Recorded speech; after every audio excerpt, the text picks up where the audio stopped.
धन्यवाद साथियों, आप सब यहाँ पर आए।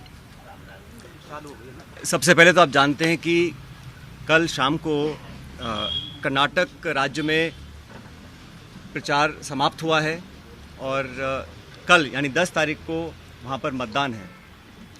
कर्नाटक में जो इलेक्शन कैंपेन हुआ और जो रुझान सामने आ रहे हैं उसे देखकर स्पष्ट है कि वहाँ जनता बदलाव चाहती है और वहाँ की भाजपा सरकार भ्रष्टाचार में पूरी तरह लिप्त थी और हमारी पार्टी का नेताओं का जो धुआंधार प्रचार हुआ उसको देखकर ये बात बिल्कुल क्लियर है कि वहाँ कांग्रेस पार्टी 13 तारीख को जब मतगणना होगी तो बहुत भारी बहुमत के साथ वहाँ पे सरकार हम लोग बनाएंगे। कर्नाटक के चुनाव बहुत महत्वपूर्ण हैं क्योंकि यहाँ पर एक तरह से डायरेक्ट फाइट भाजपा कांग्रेस की है और बीजेपी ने पूरी ताकत के साथ वहाँ कैंपेन किया। प्रधानमंत्री, गृह मंत्री, सब नेता छोटे बड़े वहाँ गए, लेकिन जो मुद्दे थे उसको कांग्रेस ने उठाया और मैं समझता हूँ कि वहाँ पर अब तक का जो बहुमत हमको नहीं मिला उससे ज़्यादा बहुमत कांग्रेस पार्टी को कर्नाटक में मिलेगा। इस प्रचार में, इलेक्शन कैंपेन में जिस प्रकार के शब्दों का प्रयोग हुआ और ख़ासकर हमारे राष्ट्रीय अध्यक्ष खारगे साहब के को धमकी दी गई, उनको उनके परिवार को जान से मारने की, उस पर भी केंद्र सरकार, राज्य सरकार ने कोई पुख्ता कदम नहीं उठाए।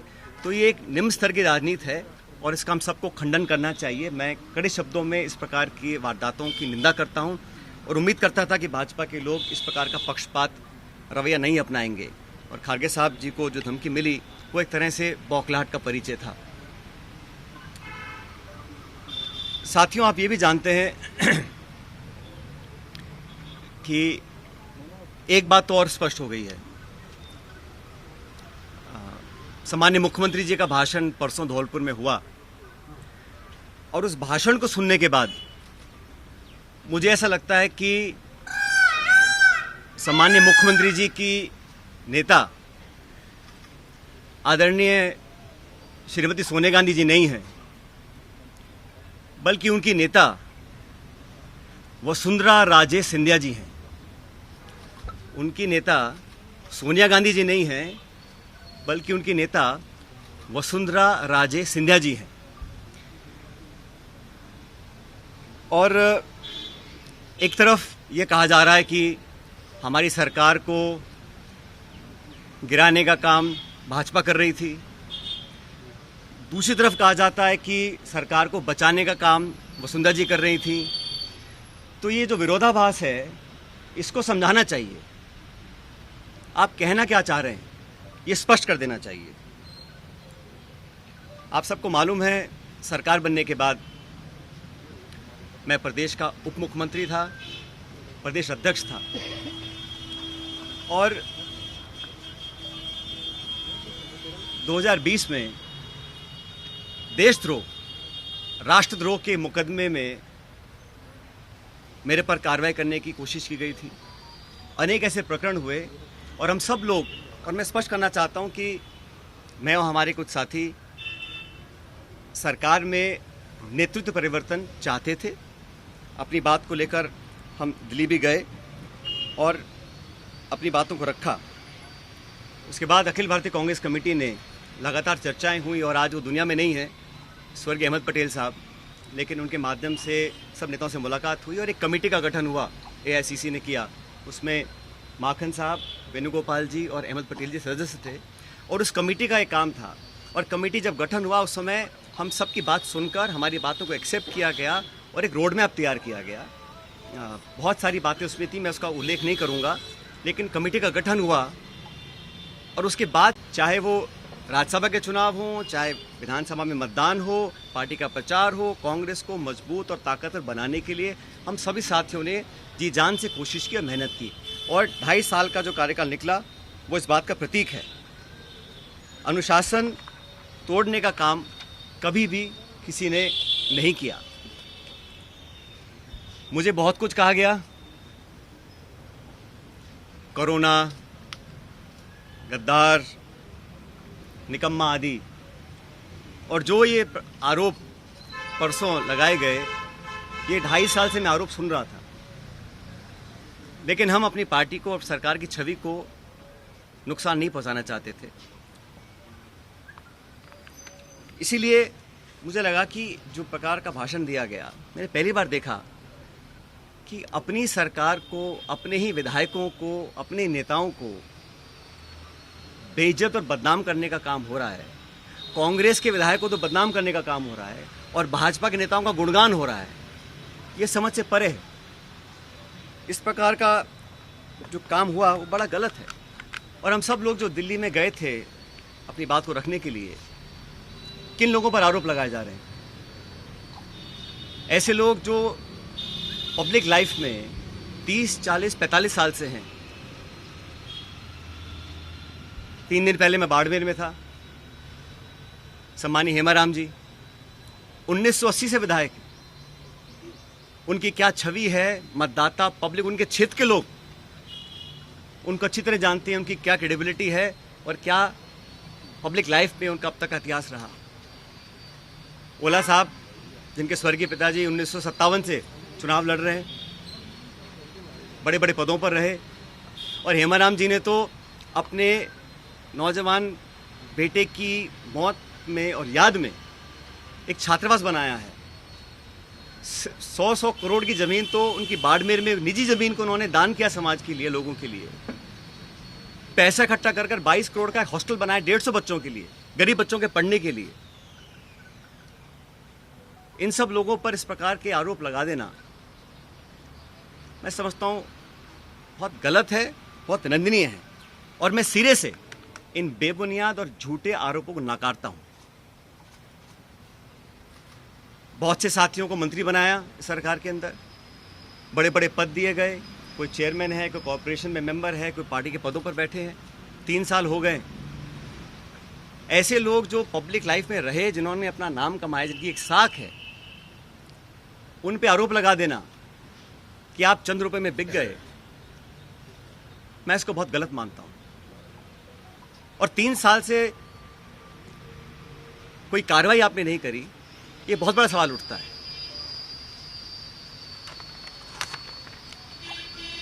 साथियों, हम दिल्ली में गए, अपनी बात को रखा और उसके बाद सारे तथ्यों को संज्ञान में लेने के बाद हमारी अध्यक्षा सोनिया गांधी जी ने 25 सितंबर को सम्मानीय माखन साहब और सम्मानीय खड़गे जी को जयपुर भेजा था। आप सब जानते हैं। वो विधायकों की मीटिंग हो ही नहीं पाई। सोनिया गांधी हमारी पार्टी के अध्यक्ष थी उस समय। उनकी जो अवहेलना हुई, उनकी जो मानहानि हुई, उनकी जो बेइज्जती हुई, वो गद्दारी थी। इतने सारे विधायक, 20, 30, 40, पता नहीं कितने विधायकों को उनकी इच्छा के खिलाफ इस्तीफा दिलवाया गया, अपनी सरकार को संकट में खड़ा करा गया।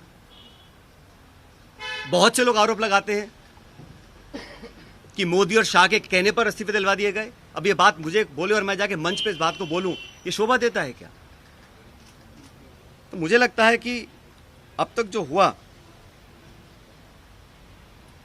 उस घटनाक्रम में वो इस बात को दिखलाता है अनुशासनहीनता किसने करी, पार्टी का डिसिप्लिन किसने तोड़ा और सही मायने में संगठन को और सरकार को कौन मजबूत कर रहा है, कौन कमजोर कर रहा है। और अपने नेताओं को खुश करने के लिए बहुत सारे लोग तरह तरह की बातें करते हैं। कोई किसी की चुगली करता है, किसी की चुगली करता है। मुझे बहुत सारे लोग आके बहुत सारी बातें बोलते हैं कि यहाँ हज़ारों करोड़ का घोटाला हो गया, यहाँ ये स्कैम हो गया। इन्हीं बातों को मैं मंच पर आकर इनका बखान करूं, ये शोभा नहीं देता। ये गंभीर राजनीति का परिचय नहीं है।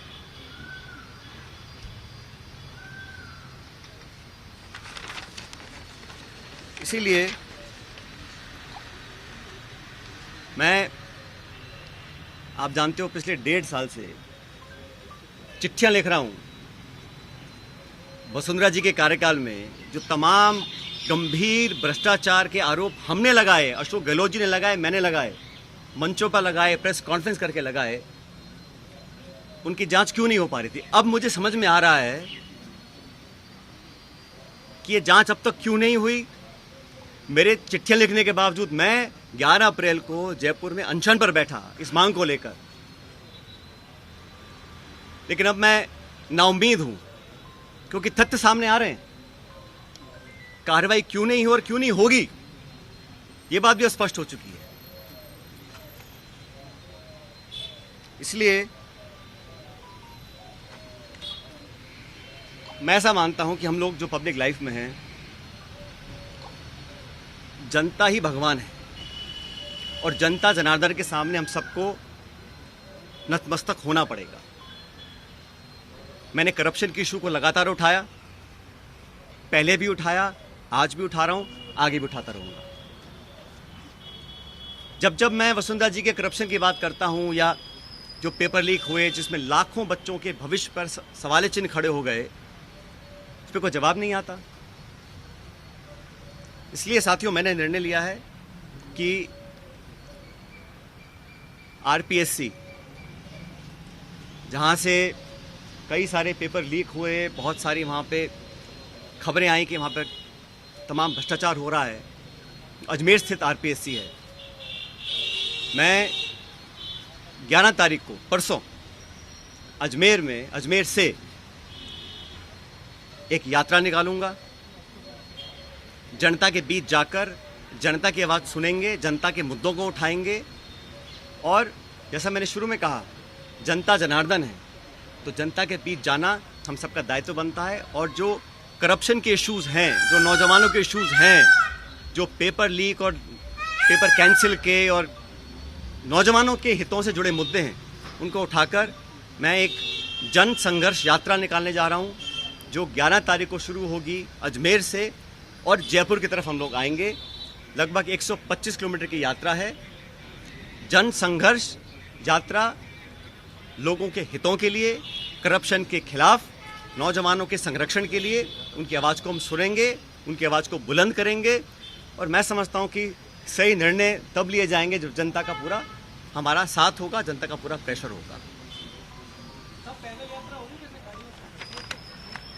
पद यात्रा है, जन संघर्ष पद यात्रा 11 मई को मैं अजमेर से शुरू करूंगा और हम जयपुर आएंगे।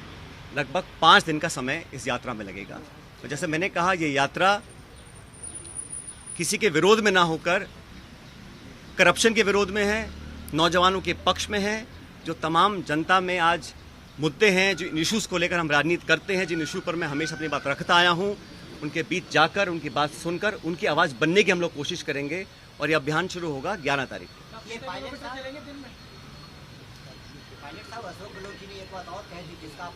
ये पॉलिटिकल स्टैंड क्या रहेगा, क्योंकि सबसे बड़ी जो राजनीतिक उत्सुकता यही बनी हुई है कि आपका स्टैंड क्या रहेगा, पार्टी में रहकर संघर्ष करेंगे? मैंने कहा ना आपको, कुछ लोग ऐसे हैं जो चाहते हैं कि कांग्रेस कमज़ोर हो, कांग्रेस में फूट पड़े, और जैसे मैंने कहा, बदनाम करने की, आरोप लगाने की, आलोचना करने की, चरित्र हनन करने की कहीं कोशिश अगर हो रही है तो उसको हम नाकाम करेंगे।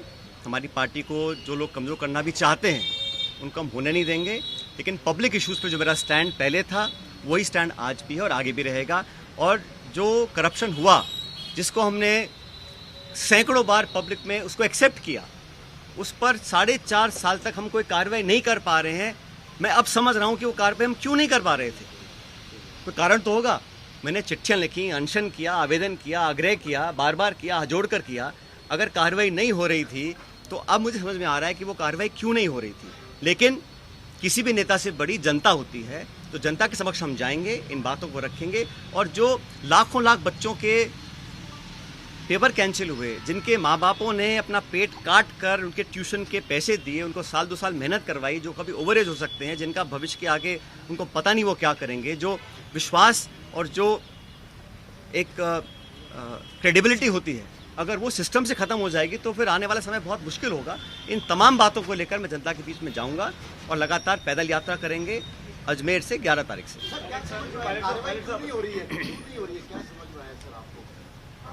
मैंने कहा ना, मैंने जो धौलपुर का भाषण सुना माननीय मुख्यमंत्री जी का, उसको सुनने के बाद अब मैं समझ गया हूं कि वो कार्रवाई अब तक क्यों नहीं हुई और मेरे तमाम आग्रह करने के बाद भी क्यों नहीं हो रही। मैं समझ गया क्यों नहीं हो रही है। वो कह तो रहा हूं मैं आपको।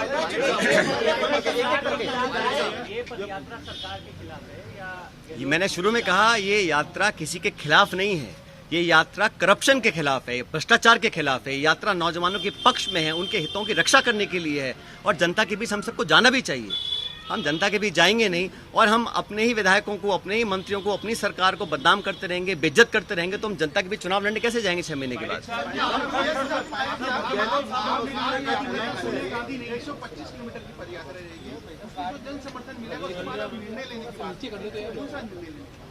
मैंने कहा है हमें करप्शन के खिलाफ कदम उठाने हैं। अब तक हम वो संतोषजनक तरीके से नहीं कर पाए हैं तो हम पब्लिक बीच में जाएंगे और जो हमने वादे पब्लिक में किए थे सरकार बनने से पहले उन वादों को पूरा करवाएंगे। अभी 7 महीने बचे हैं चुनाव में। सोनिया गांधी नहीं है तो फिर कौन है? मैंने कहा ना आपको शुरू में।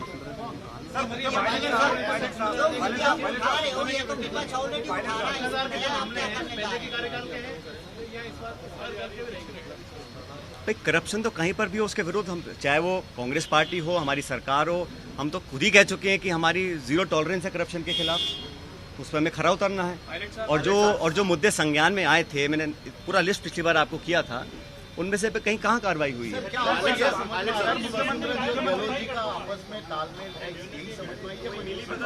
भाई मैंने कुछ नहीं कहा आपको। मैंने इतना कहा कि धौलपुर के परसों के भाषण के बाद मुझे समझ में आ गया है कि कार्रवाई अब तक क्यों नहीं हुई। कोई कारण तो होगा ना।